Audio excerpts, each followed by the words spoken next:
real conversations, and some hard truths. Gangs, drugs, and guns. Giving a voice to those willing to sacrifice. We have stories that need to be told. We have lessons that need to be taught. Protect and serve. Welcome to The Quiet Professional. And welcome back, everybody. Nathan Romas with you once again. And today we have the, I guess you call him the president of presidents. We have Tom Stamatakis on the podcast. And he is the current president of the Canadian Police Association. A little background on Tom. He's sat on the board of directors for the Canadian Police Association, or the CPA, since 2003. And he's served as its president since May 2011. He was the former president of the Vancouver Police Union from 1998 to 2019, as well as the immediate past president and founding member of the British Columbia Police Association from 2008 to 2019. In 2022, he was acclaimed for a third term as president of the International Council of Police Representative Associations. He's been a constable with the Vancouver Police Department for approximately 30 years and had a variety of assignments over that time. And he currently, he also sits on the boards for Covington Capital, Odd Squad Production Society, as well as several federal and provincial advisory boards and committees. He's got extensive knowledge and experience in a number of areas, including strategic crisis communications and advocacy, disciplinary matters, collective bargaining, negotiations, conflict resolution, benefit administration, pensions, and governance. So he's been around. 2017, he was promoted to the Officer of the Order of Merit of the Police Forces in Canada. So been a busy guy, lots of work. Welcome, Tom. Thanks for having me on. So let's start at the beginning and tell us, how did you get involved in all of this stuff? By accident, basically. Yeah. I got involved in policing, and my career started I got recruited in about 1989, and I started with the VPD in January of 1990. Policing is not something that I probably planned on getting involved with. I just ended up meeting police officers from Vancouver before I got into policing in Vancouver, and through sports and different other activities, they really promoted policing as a career. At the time, I was working in the hospitality industry, in the hotel business for a small company running a number of properties.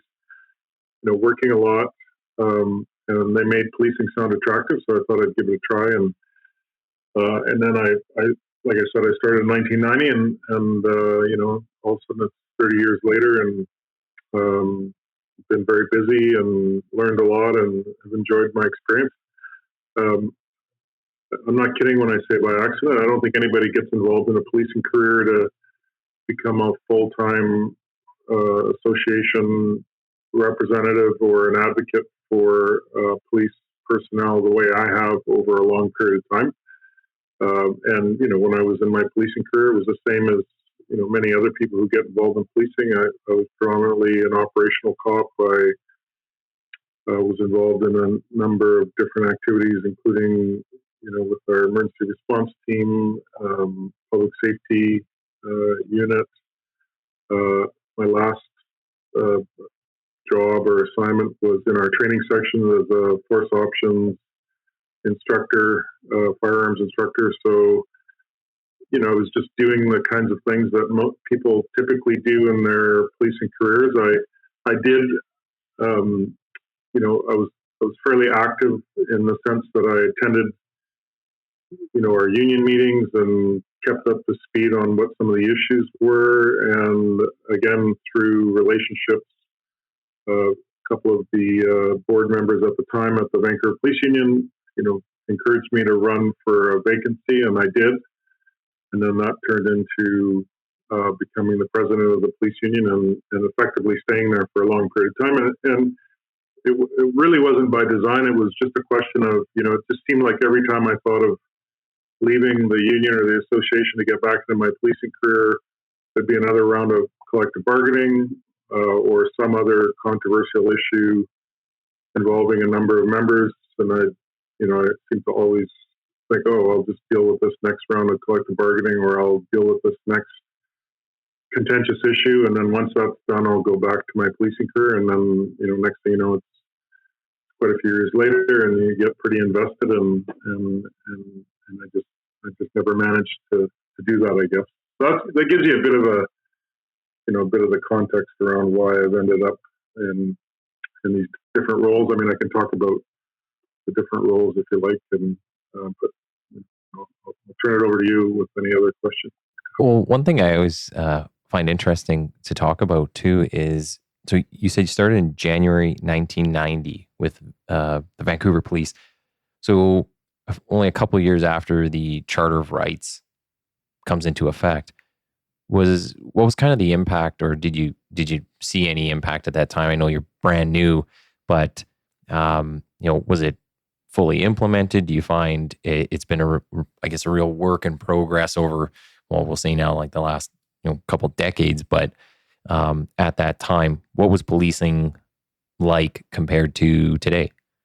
Yeah, what I always say to people is, policing is, and certainly over my 30-year career, not just as a police officer, but as someone who's, been an advocate for police personnel and very involved, in terms of the policy side, lots of advocacy around different types of legislation, including legislation that's been created over that 30-year period around the oversight of policing. Policing is, it's constantly evolving, and it seems like there's not a time when there isn't something that's driving change. Now, typically in policing, that change comes from feedback from the community, and that can come in different forms. Sometimes it's, we have an incident where there's a negative outcome. Somebody's either seriously injured or dies after an interaction with the police, even though there are often many other underlying factors that lead to that kind of negative interaction. Mm-hmm. Because we sort of deal with people at the end, typically when they're in crises, and we're very identifiable because we represent these large institutions and communities. We wear uniforms. The focus often ends up being on policing, but those kinds of things drive change. So over the last 30 years, we've seen a lot more oversight around policing, particularly this move to independent civilian-led oversight, whether it's with respect to complaints or whether it's with respect to investigations of incidents where, like I said, a serious injury or death results. Mm-hmm. There's also often, the community drives change. Elected officials then enact different pieces of legislation that affect how policing occurs in a community. Different levels of court obviously make decisions. Ultimately, the Supreme Court will often make decisions that drive change in police practice, whether it's around things like Feeney and the requirements today when it comes to entering a premise compared to when I first started. Stinchcomb disclosure rules today compared to when I first started. Other Supreme Court decisions that affect how we search people and on and on. So there's been a lot of change. But going back to how you started the question in terms of the charter, the reality is I started my policing career, post charter, and I never knew anything different. Mm-hmm. I do remember, the police officers that were around a lot longer than I was at the time complaining about it and talking about how, policing changed and, it's going to be way worse and you don't know what you're getting into. But, today, if you look at police services across the country, it's the same kind of conversation. Someone that's been in policing for 30 years and experienced a lot of these changes will probably have the same sort of concerns and criticisms. But new people coming in don't know any different. They're coming into that environment. So what I say to people all the time is, for new people, and I still get this feedback all the time when I talk to brand new recruits or people who are just starting out in policing, for them it's exciting. It's a new career. In some cases, it's something that they've always aspired to do. In other cases, they've fallen into policing the same way I did. They've met people, or it's something that was brought to their attention, and it seemed like a interesting career. So new people, they think it's exciting. It's new to them. The legislative framework that they're operating in is also new to them. It hasn't changed, so they don't have the same sort of concerns that someone that's been around 20 or 30 years that's experienced a lot of change, and in some cases change that's been very positive, but in other cases change that in many ways has been, some would say is negative, and made it much more challenging for police officers to be effective in how they do their work, and to be effective in terms of how they're proactively dealing with, public safety or crime issues in communities. And of course, we get lots of feedback from the community when they don't think we're being effective. So, and I still, 32 years later, I still, I think it's been a great career. I enjoy doing what I do, and I get a lot of energy and sort of positive. My positive outlook continues to be refreshed by the new people that start and their enthusiasm. So I think that's a good thing. And there's challenges with change, but at the same time, there's lots of great aspects to our career in terms of the different opportunities that people get in a policing career. You can stay with the same employer and have different assignments every 2, 3, 5 years, or whatever.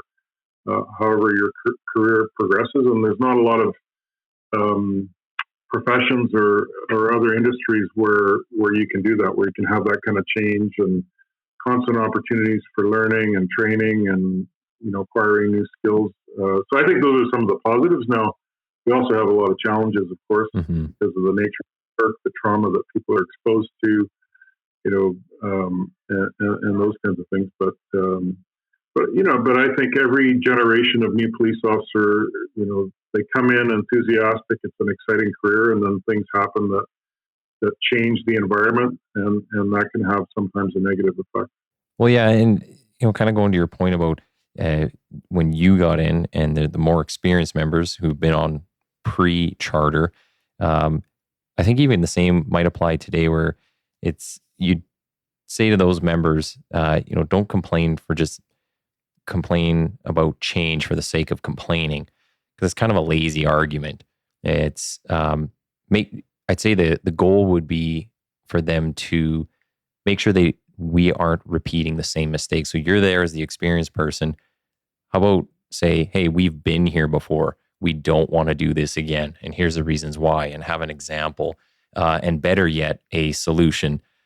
So, and I try to say that to people when I deal with them is, you're well within your right to complain about something, but if you're not really offering a solution or helping out in some way, then what are you really doing?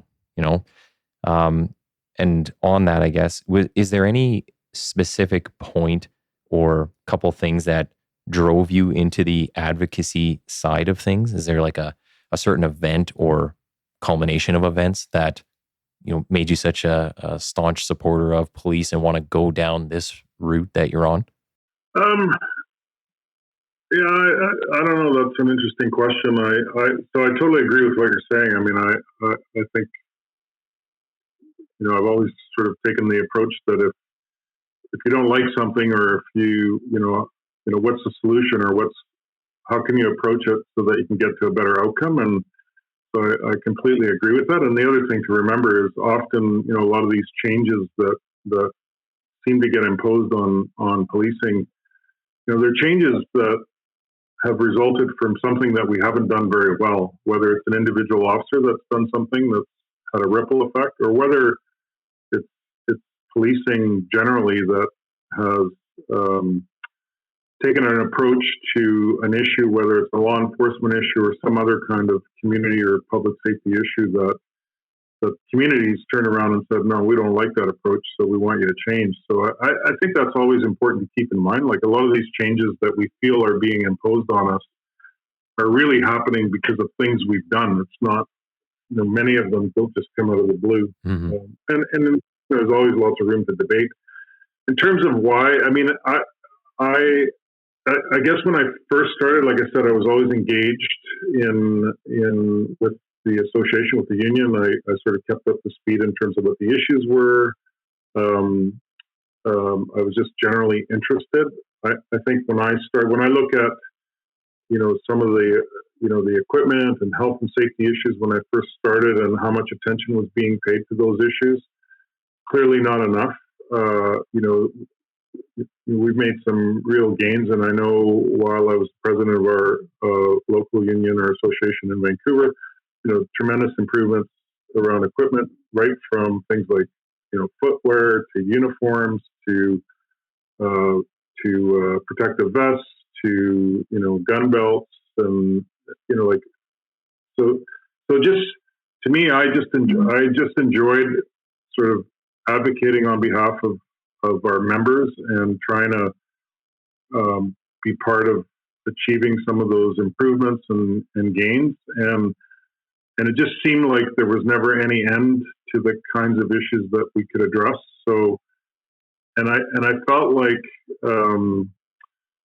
I guess why I stayed engaged in the advocacy work longer than most people typically would is because I just never felt like, it felt like, somebody needed to be there advocating for those things. Otherwise they weren't going to get done.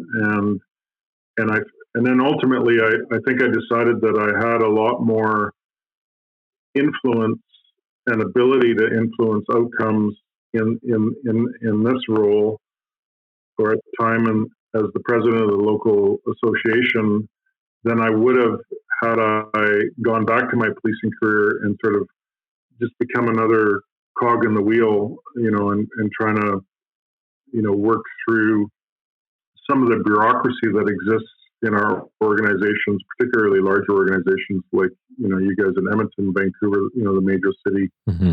police service. You just end up being another person that's trying to get attention within that hierarchy that we all have that can be quite administratively dense. And I found in my role as president of the police union, I could cut through all that. And if I wanted to advocate for something, I could go directly to the leadership team of the organization. And then later on, as I got my feet under me in terms of, and there's a lot of history around how it all happened, but for a variety of reasons, I ended up getting quite involved advocating on behalf of our members and policing, locally at the local level with our local council and police board. And then ultimately that turned into, advocacy provincially around some of the bigger issues and some of the legislative changes that were happening provincially. And then that evolved into sort of the more national role that I'm in now. So I guess if there was one thing, that was probably it, is that you could get to, leadership team of your service, you could get to key elected officials, you could get to, at every level of government, and hopefully have some kind of positive influence on what was happening in terms of how it was going to affect, frontline. And my focus was always around,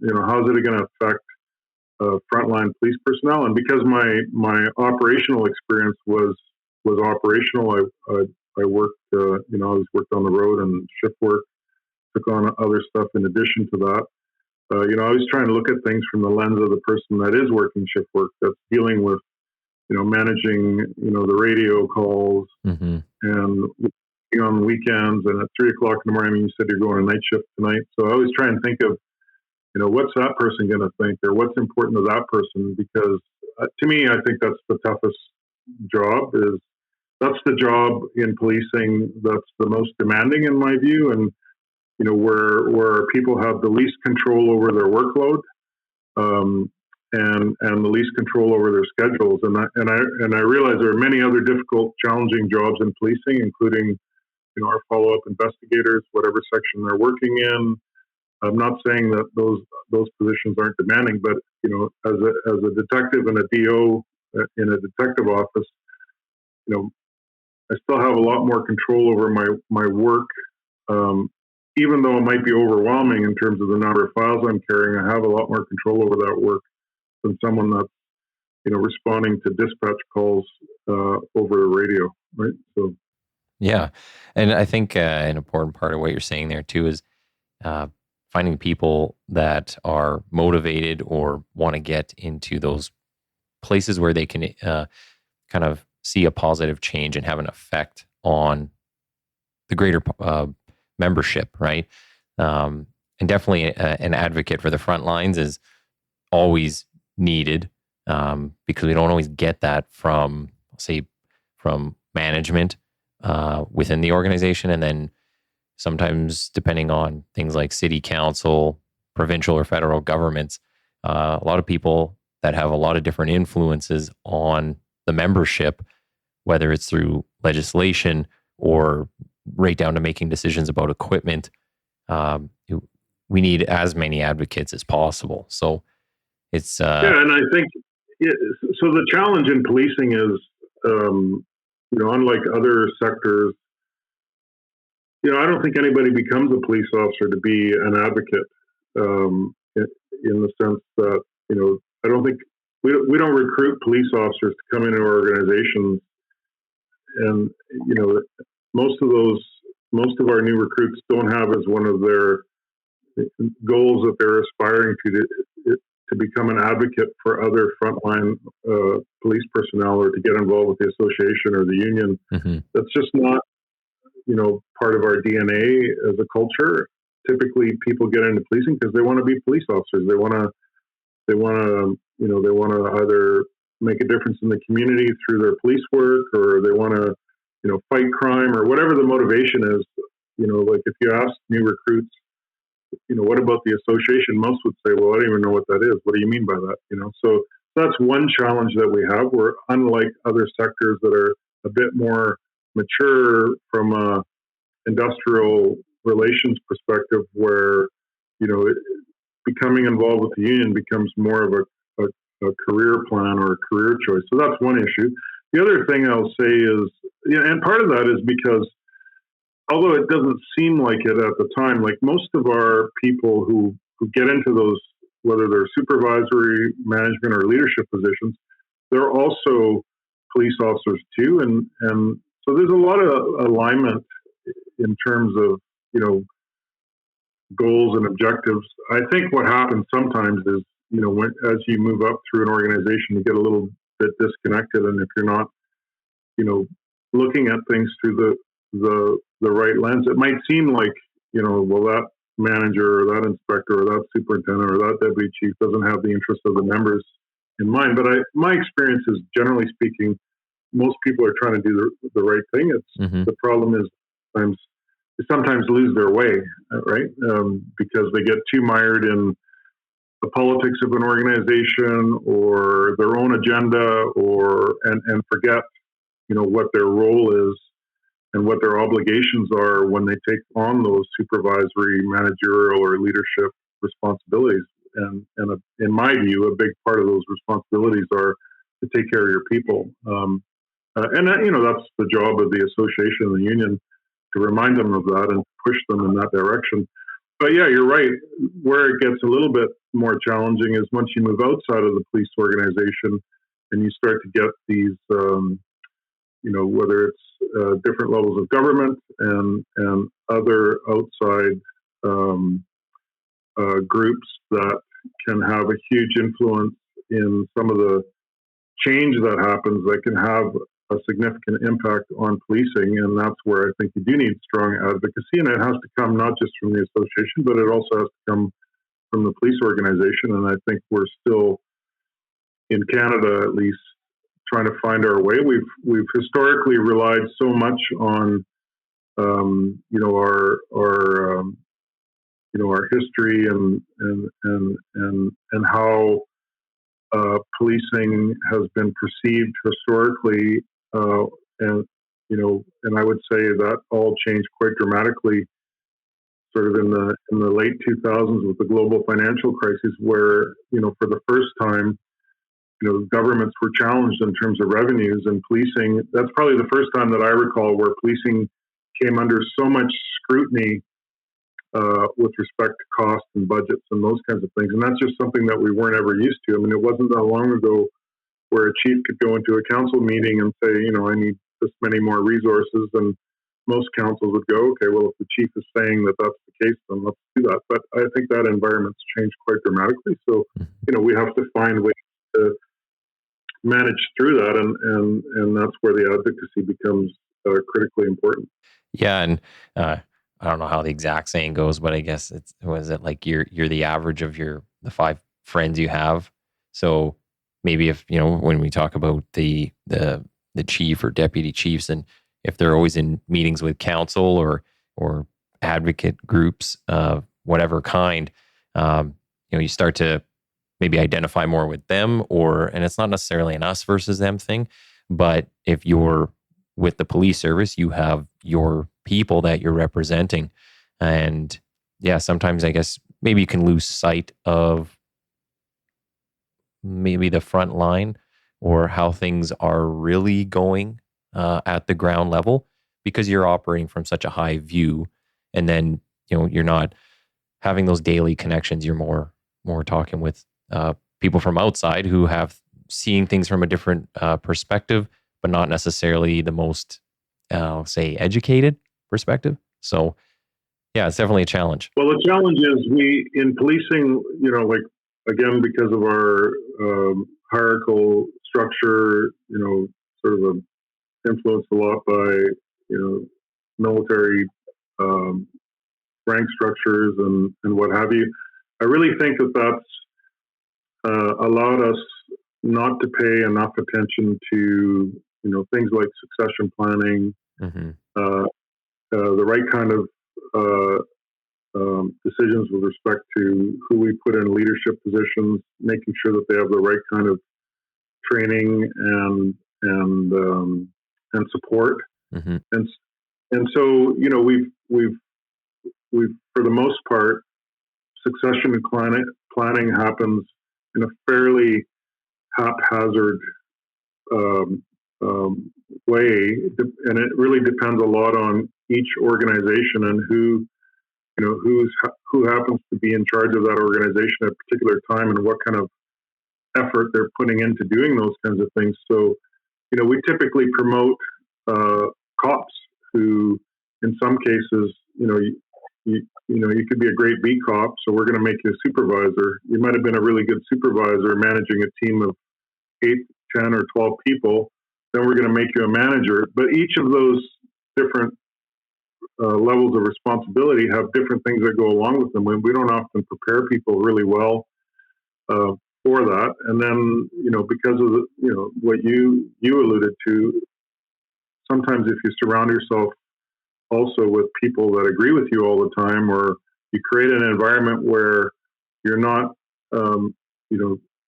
having a different perspective or disagreeing or challenging is seen as a negative, then that really gets you in trouble, because you don't have somebody asking those tough questions to make sure that, your leadership decisions are the right decisions, to make sure that the strategies you're developing are fully informed and take into account, the appropriate kinds of issues.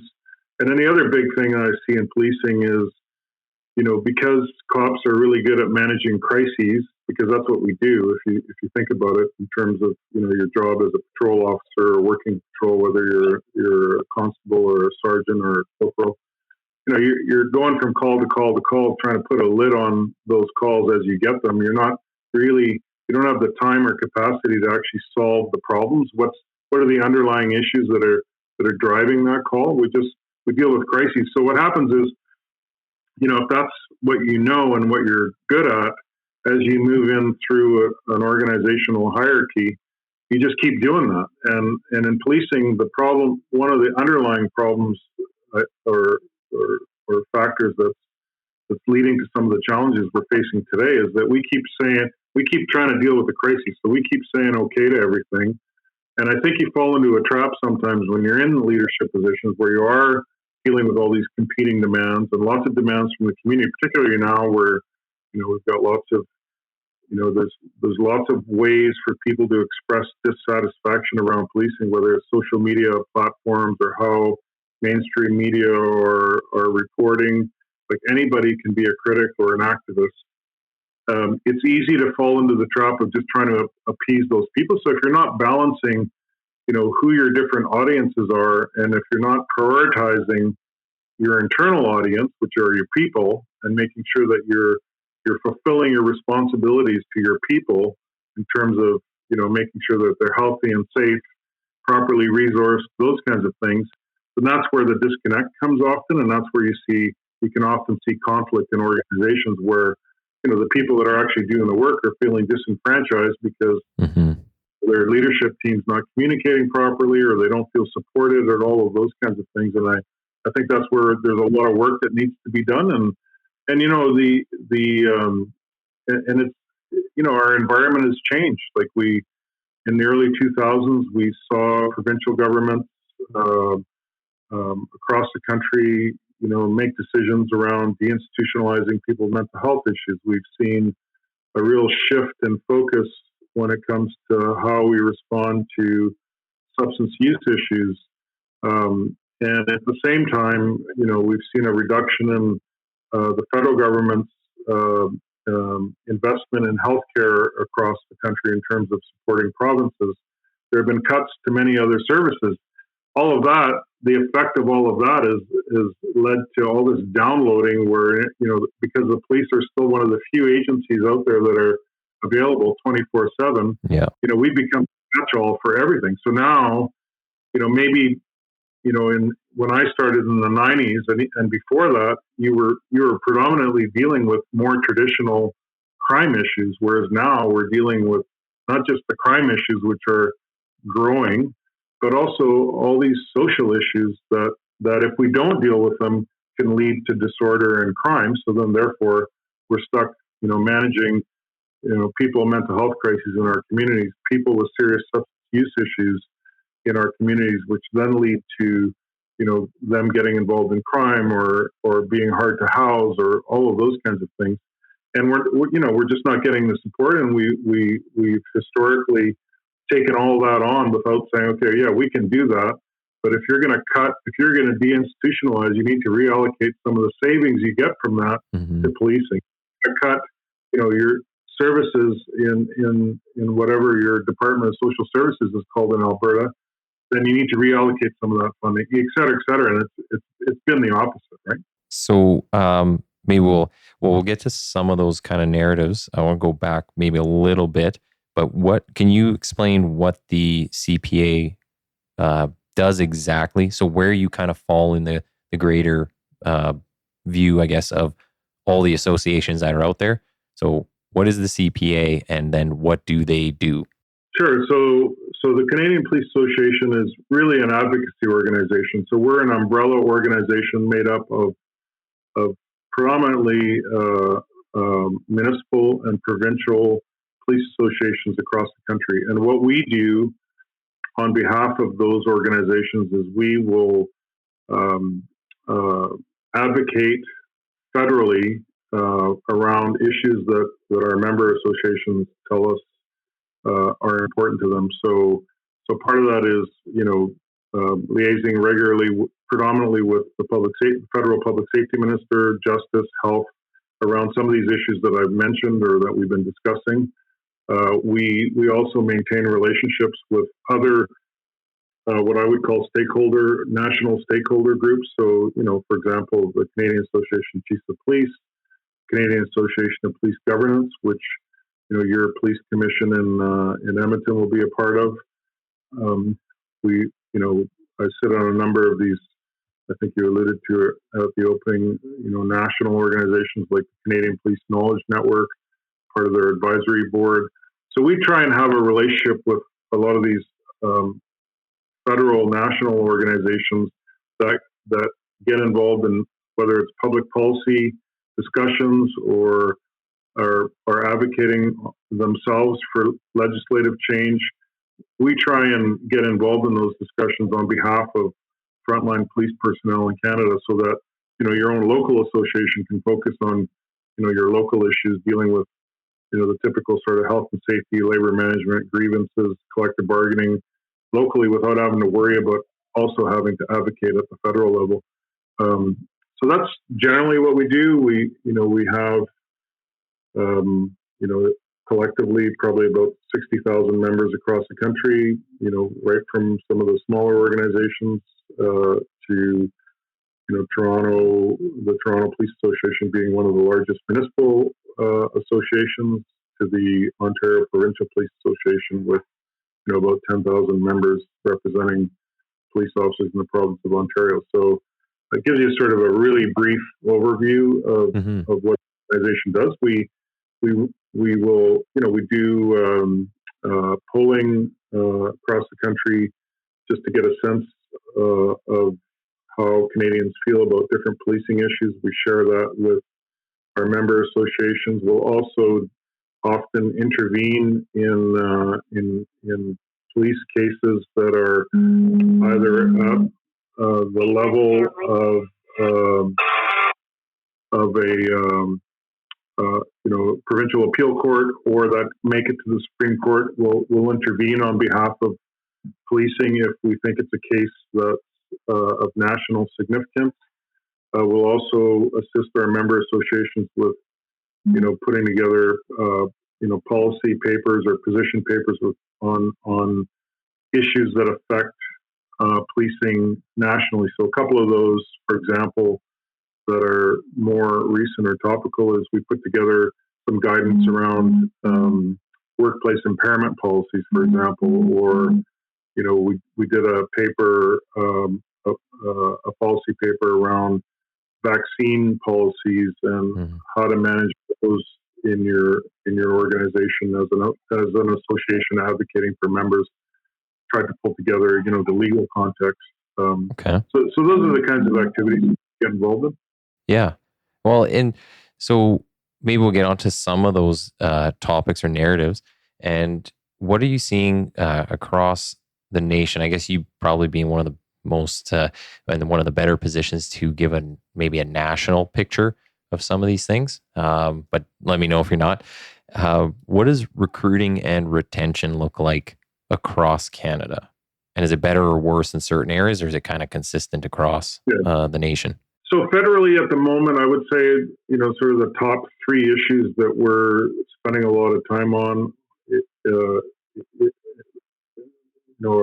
our recruiting or retention is one of them, and these are in no particular order. It is a challenge across the country. I think it is. It can be a little bit different depending on what part of the country we're in. Canada is such a large country, and there are regional differences and differences with respect to how the different regions or provinces are doing economically. But recruiting is a challenge right across Canada, and it's particularly a challenge for the larger organizations that are trying to fill more positions, and also trying to manage an ever increasing workload or more demands on police services. And I think there are a number of reasons for that. But if you look at some of the conversation around policing that's happened over the last couple of years, particularly since George Floyd in Minneapolis, and how that the fallout from that incident spilled over into Canada, it's a really challenging environment.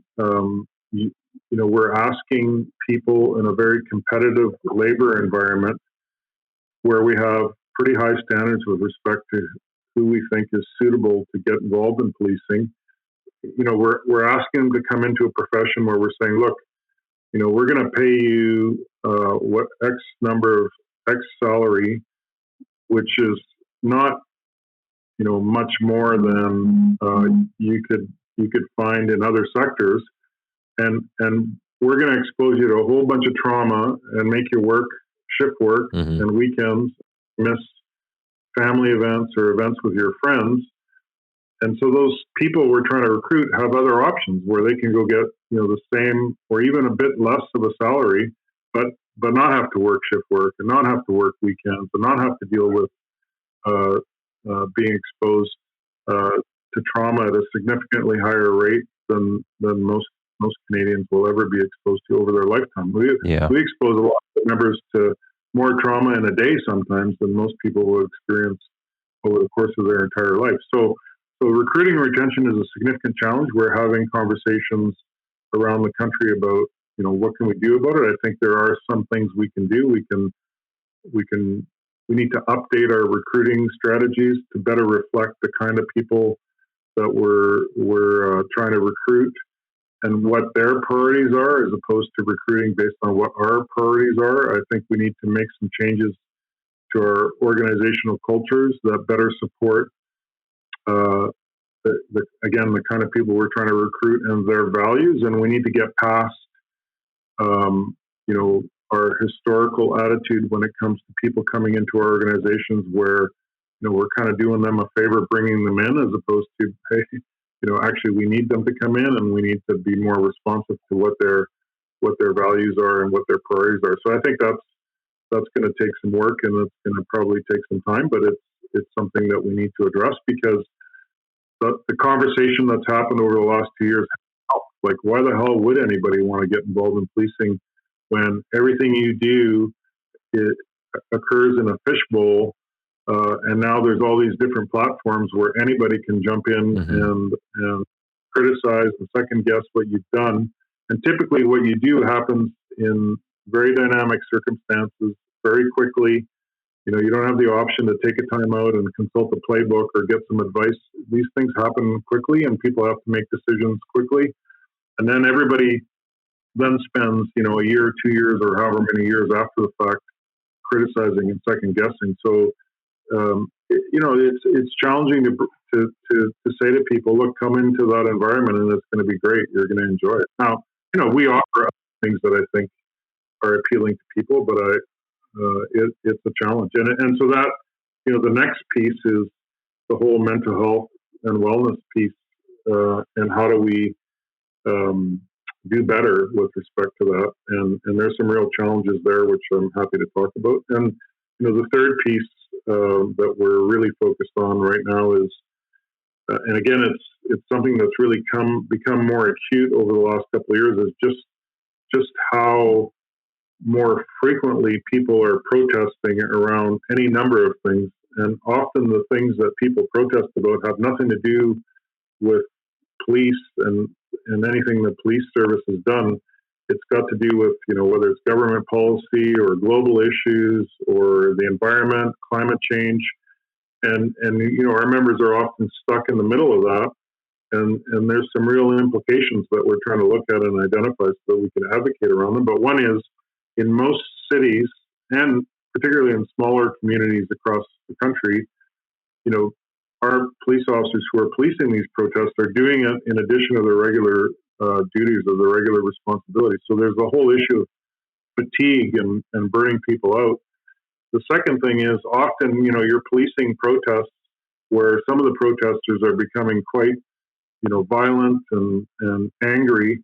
And ironically, in many cases, our members probably sympathize with the protesters and what they're protesting about. But we're in the middle, and I think we're being let down a little bit by some of our elected officials in terms of some of the comments they make, or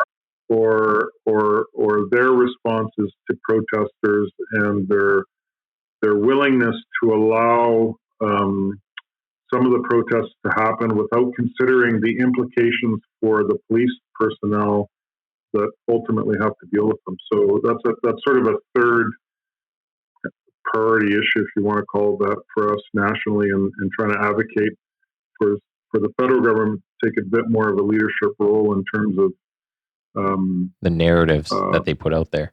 Yeah, well, the narrative, but also creating some kind of a framework where there's it's you know people understand, including the public, what have a better understanding of what to expect when they engage in protests, particularly when they're violent, and to get away from this idea that they can do outrageous things at protests and then cry foul when the police do actually intervene. Like we need to establish some kind of a line where, okay, if you protest peacefully, then that's great. No problem. We'll show up and make sure that the traffic is can still move and people are safe. But in my view, as soon as people cross that line and start to get violent and disruptive and do things that have a significant impact on people or the economy or whatever, then I think governments need to get serious about it and say, we're not going to tolerate that. And here's what's going to happen. I was going to say, I think a lot of what we have right now is just everything is seen as a political opportunity. And I mean, it's almost like the people calling those shots. So we talk about the federal government. They're not afraid to say one thing one week and then the next week say the complete opposite. They're not afraid of people calling them out. It's almost like you can just say whatever you want now, and either it just doesn't get played into the media or they just don't care, and they can say whatever they want and people are buying into it. And it's a very strange environment where people are not taking any time to step back and say, what am I actually even doing here? What am I protesting or what am I supporting? And I think that goes a lot into like talking about some of the narratives, because all these will affect the three things that you're talking about between recruiting, retention, mental health and wellness, and the public protests about just everything in general. But we're constantly, being told we're militarized. Yep. We're just trying to scare people that we're systemically racist, and everything has to be about diversity, inclusion, equity. So it's like, well, how about we just first and foremost work on our core function, and we're here to protect the public and go from that, not just automatically buy into every single narrative that's out there. Yeah, well, I think these issues do spill over, and they're all related, and one affects the other for sure. I really believe that one of the challenges in the current environment has been a lack of leadership from our elected officials at every level, and in many cases from police leadership in terms of how they've responded to some of these narratives, which, in my view, was not thoughtful and also didn't reflect the reality of how policing has evolved in Canada in terms of trying to address things like taking a law enforcement approach when it's appropriate to take a law enforcement approach, but taking a different approach around other issues where a law enforcement or a criminal justice approach is not the right approach in terms of the broader community safety piece. How we've evolved when it comes to the kind of training we provide to police officers today versus the kind of training that might have been provided many years ago, when some of our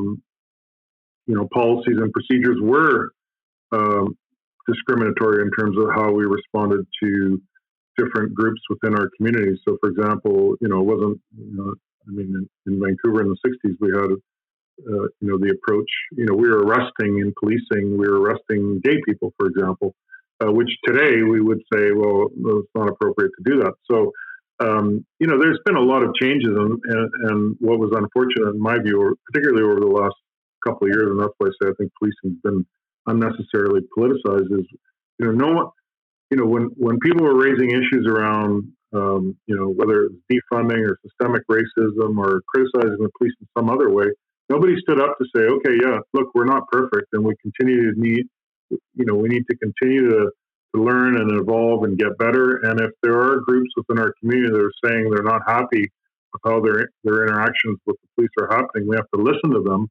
But at the same time, people in leadership positions and our elected officials who represent institutions like policing needed to step up and say, and by the way, here are the things that we're doing. Here's how we are changing. Here's how we are trying to be responsive to demands from the community. And nobody did that. So then it just allowed this, really uninformed rhetoric to take root. And so I've been spending a ton of my time over the last couple of years trying to push back on that and trying to better inform the narrative with the reality of policing in Canada. And I can talk forever about it, but the fact is, police officers in Canada respond to about 13 million calls for service every year. Most of those calls are resolved. No one ever hears about them. There's no fanfare. We do a good job. We all the available research in Canada, or the data that's available, and it's an area that needs more study, but the data tells us that we only ever use force less than 1% of the time. And even within that 1% of those calls where we do use force, the vast majority of those times, it's a very low level use of force. So basically, it's maybe a hand on the shoulder or a hand on the elbow to try and escort somebody, some handcuffing, which I'm not trying to minimize the impact of someone being handcuffed, but it's not the high level use of force that some people would have you believe, that this what I would call the uninformed rhetoric would imply. And the other thing that I always try and point out to people, Canada is a large country. It's over 10 million square kilometers. We have about 70,000 police officers that police this country. Population of I think it's about 35 million people now. We do a good job in the context of what the expectations are, and if people want to do, if they want to make changes, then they need to think about how to make those changes. And the other thing I say to people, and it drives me crazy, because it's the poor constable or the officers that often get criticized in the aftermath of having to deal with a mental health, an individual in a mental health crisis where it goes sideways or some other call. But at the end of the day, it's the elected officials that create the legislation, that create the standards under which we operate. It's the elected officials that approve the equipment we use, that approve the policies, that inform how we investigate missing persons, that inform how we investigate criminal offenses. And it's our police chiefs and organizations that make the decisions around who to recruit and how to train and coach and mentor our new recruits, how to supervise, how to manage. And what I see far too often is, when we get to these controversial incidents or negative outcomes, the focus ends up being on the poor cop that happened to respond to that call on that day. And no one looks at, all of these other things that I just described, that I say you should look at if you want to get to changing something or doing something better. And that doesn't happen often enough. Well, and you're active on Twitter when it comes to the use of force. I've seen quite a few of your articles lately talking about, because whether it's CBC has, there's one tweet I'm looking at right now that you responded to. It was an article CBC put out just saying that the Peel police use force on Black people 3.2 times more than their share of the population. Your response was, need to look at the why or context. Without that, it's just a counting exercise. Right. And we need more of that, but we also need more of, like you're saying, the politicians to say that, but also who's calling us the most and who is victimized the most. And I've said this in previous podcasts, like, we're in certain neighborhoods because those people call us the most. And then it gets into a further conversation about bail reform, and we're just putting people back in their communities to re-offend. Well, now that just jacks up the numbers for the same groups of people that we're arresting or dealing with the most. But a lot of the victims are getting left behind in this political kind of ring we're in here. Yeah, no, 100%. I mean, you got to look at the context. Like, what were these people doing when they interacted with the police? Because if, like you said, if the demographics in a particular neighborhood suggest that it's a predominantly Black or a predominantly Indigenous neighborhood, then the odds are, yeah, you're going to interact with Black people more often in that neighborhood, and same with Indigenous people. And I have no issue with examining those interactions, and in fact, we should, and we should collect good data around, who's doing what in our country and why are they coming into more contact with the police. But if you don't include the context, then I don't think it gives you a complete picture, and I think it's that then leads to this, some of the rhetoric that we've been talking about, and it's not productive. Like this, all of this. The other frustration is all of this. None of this should be an either or us versus them. This should be about, okay, how do we, like I said before, if people are saying they're concerned about how the police are interacting with them in their neighborhoods or in their communities, then okay, so how do we have that conversation and find a way to do it better, right? What I'm seeing is, people with an agenda making it a us versus them or an either or, and I don't think that's productive. Like we should be trying to find ways to collaborate better, to build relationships, not to tear each other down or, pit one group against another, which it seems like there's just too many people that are interested in that. And I think our elected officials who have a responsibility to do better are letting us down in many cases, and that has to change. And, I was just going to give one, I was in Saskatchewan last week at the Canadian Association of Police Governance meeting, and of course, it's in the aftermath of the tragedy that happened in that province, which was obviously on everybody's mind for a lot of reasons. But I mean, just to give you one example in terms of the policing and some of the challenges, before that, I had the opportunity to meet with the chief constable of the Scottish Police Service, which is and the reason why I'm bringing this up is because a lot of people always look at these other countries and go, oh, look, let's bring this in from the UK or some other country. But Saskatchewan is a large province. It's probably similar to Alberta in size. I think Saskatchewan's about 650,000 square kilometers. There's about 2,000 cops in that entire province, 650,000 square kilometers. The Scottish police police an area the size of it's 80,000 square kilometers. So you could fit like a bunch of Scotlands in the province of Saskatchewan or the province of Alberta.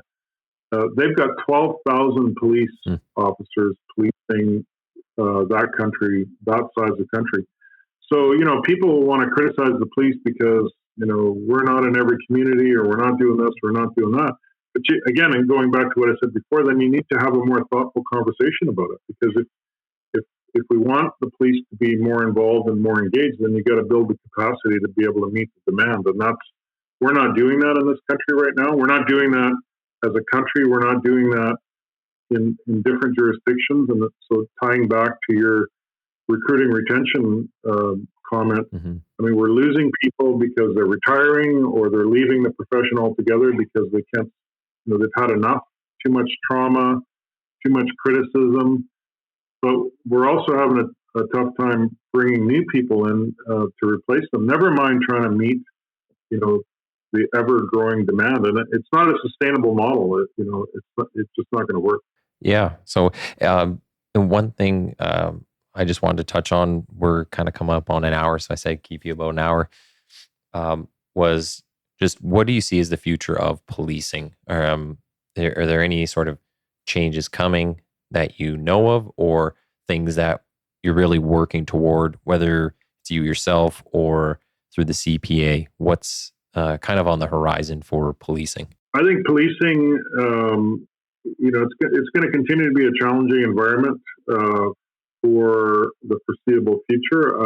I think, one area that I didn't touch on that we're focused on, and I'm going to continue to be focused on, I really think we need to have a look at how, and I alluded to it earlier, leadership in policing? How are we developing people for those leadership positions, and how are we deciding how to pick those people? So I think we need to move away from what I think has been our model historically, where we focus almost exclusively on competencies, and move to a model that focuses more on character. Like, are the people that we're putting in leadership positions, do they have the right character? Are they, do they have the right kind of values? Because I think that in the current environment that is so challenging, we need to have, it's going to become more and more important that we have the right people in those leadership positions, because they're, it's a daunting challenge. And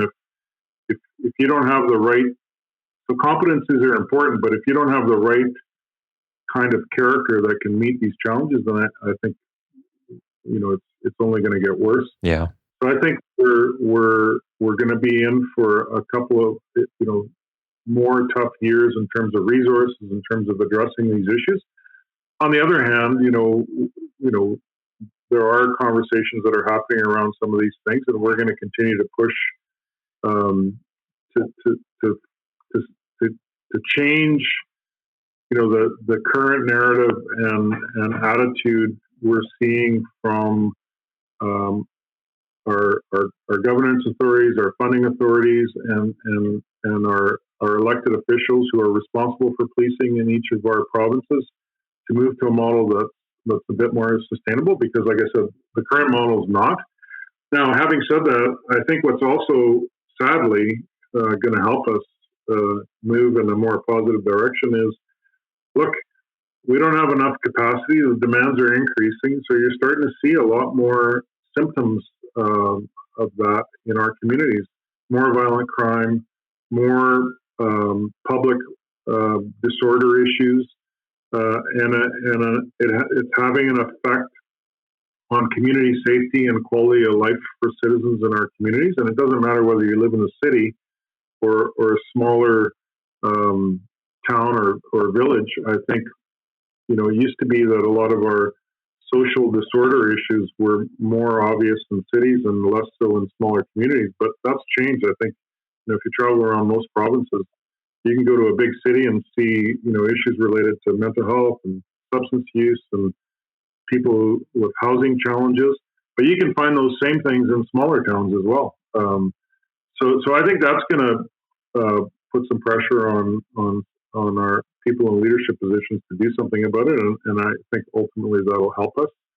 And there's a lot more awareness around the whole mental health wellness piece, which is a good thing, and that's progress. But now we've got to start to see, some of the changes being implemented to promote, to address issues like fatigue in our organizations, which undermine mental health and wellness, and to promote, some positive changes so that our people are well, so that, you can survive a 25 or 30-year career and come out at the end intact. Instead of our current model, which I often describe as, we find really, great new recruits that are physically and mentally very well when we bring them in, and then we spend the next 25 or 30 years doing our best to break them. Yeah. So that their career at the end, they're a mess. I'd like to see us move to a model where, we create the kind of supports and capacity to support their wellness throughout their career, give them lots of good tools to make them resilient, so that when people do finish their policing career, they're still, they're healthy, they're happy in their personal lives, and they can go on to have, productive retirement, which is not always the case. Yeah. Well, or if you retire, you go into a secondary field that still touches on policing. Maybe you have more of a follow-up impact in that respect. But yeah, so we're kind of at the end of our time. I just want to say thanks for coming on. Is there, what's the best way, I guess, that people can follow your efforts or the CPA? So, we actually have quite a significant presence on Facebook. I didn't touch on that at all, but we're trying to build a bit of a following and so we can push out some messages and try and influence some of this narrative that we've been talking about. So you can follow us on Facebook.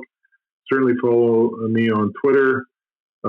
We have a website, www.cpa-acp.ca, and the Facebook and Twitter are linked to that website. And of course, you can always reach out directly, and always happy to respond to members that contact us directly if they're looking to see what we're doing or want some information. One of the key functions of the CPA nationally is to promote, a good network among our association organizations, and so that they can share information with each other, and so that they can learn from each other and use each other's experiences to respond to local issues. Yeah, and I'll put up the links on the podcast description for the episode. So I want to thank you for coming on and taking the time to talk with us. If you can just hang on offline, I'm just going to stop the recording. Sure. Yeah, you're welcome, and happy to do it anytime. Great.